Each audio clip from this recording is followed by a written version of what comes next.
Loh, kalau soal penjagalan tuh bukan cuman ya yang disampaikan di media, Pak Prabowo juga mau dijegal.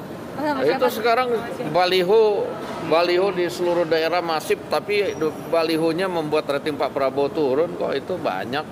Cuman ya kan kalau kita itu langsung bergerak aja di lapangan. Kita kemudian lapor yang berwajib, balihonya kita turunin kan gitu, karena bukan kita yang pasang kan gitu. Di mana tuh Pak? Ya ada, pokoknya di daerah yang pemilih Pak Prabowo cukup tinggi seperti di Sumatera Barat, di Aceh, di Kalimantan Selatan, di Madura, itu masif. Ini kampanye hitam Nuri sudah mulai ada Bang ya? Ya saya nggak bilang itu. Ya begitulah kira-kira itu. Tapi terindikasi pelakunya udah ada nggak Bang? Oh kita tahu, kita sudah tahu. Dari partai Bang? Dari partai atau non partai Bang? Bagaimana? Karena kan kalau secara masif dia itu kan juga mengorganisasi orang banyak, dananya juga banyak. Ya kita tahu, tapi ya sudah. Atau parpol Bang? Tapi tindakan Parpol atau ormas Bang? Dari Gerindra udah ngelapor ke penyelenggara pemilu. berwajib atau Ya kita nggak cuma lapor, kita karena kemudian merasa bukan kita yang pasang, ya kita minta instruksikan kepada seluruh kader di daerah tersebut untuk dicopot, dan banyak juga.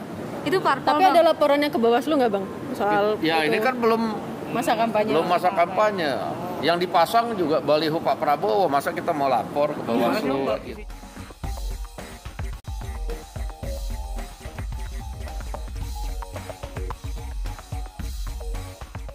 Jadi begini, memang ada beberapa juga pengamat yang mengatakan kalau bisa diungkap sosoknya. Nah, tetapi kami lebih banyak tidak mau berspekulasi di ranah publik. Kami akan serahkan ke jalur hukum karena proses-proses atau upaya-upaya yang dilakukan ini berlaku atau berlangsung secara sistematis dengan metode-metode yang kalau secara awam itu kemudian ya sekali lihat nggak masalah, tapi kalau kemudian sudah didalami, apalagi kita sudah petakan daerah-daerah yang kemudian rating Pak Prabowo tinggi, baik di provinsi maupun kabupaten kota, nah inilah yang kemudian disasar, kemudian dipasang baliho yang menurut analisa kami bisa menurunkan rating Pak Prabowo. Ini serangan secara halus. Nah, kami tidak mau berspekulasi di tanah publik, di ranah publik. Kami milih untuk melakukan melalui jalur proses hukum. Narasinya gimana sih Bang? Narasi dari baliho itu? Ya saya susah kalau kemudian menjelaskan narasinya. Lebih baik nanti di proses hukumnya.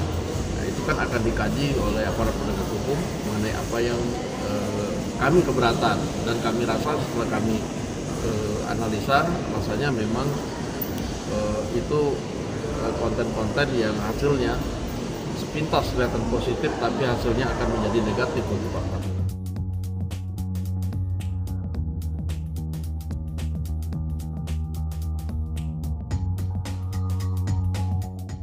Ya tentu kami belum melihat secara pasti, tapi apa yang disampaikan oleh Pak Dasko saya pikir ada benarnya.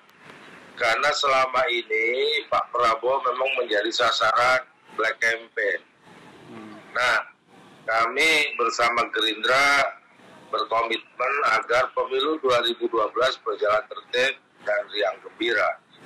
Nah, oleh sebab itu saya berharap kepada pihak-pihak yang selalu menggunakan black campaign sebagai cara untuk menjatuhkan dan memenangkan seseorang untuk berhenti. Saya pikir cara-cara itu cara-cara kotor, cara-cara primitif gitu. Tentu ini akan menjadikan kualitas demokrasi Indonesia tidak sehat.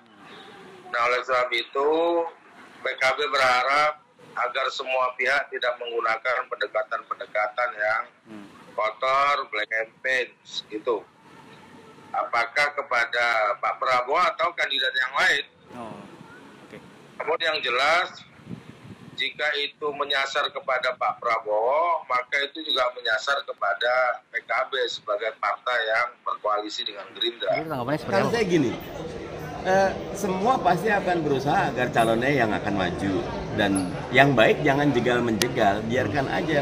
Kan kalau 4 yang maju, KIB 1, PKS, Nasdem, Demokrat 1, Gerindra, PKB 1, PDIP karena bisa mandiri 1, 4, keren banget. Saya dorong 4, minimal 3 lah. Jadi nggak usah jegal-jegalan.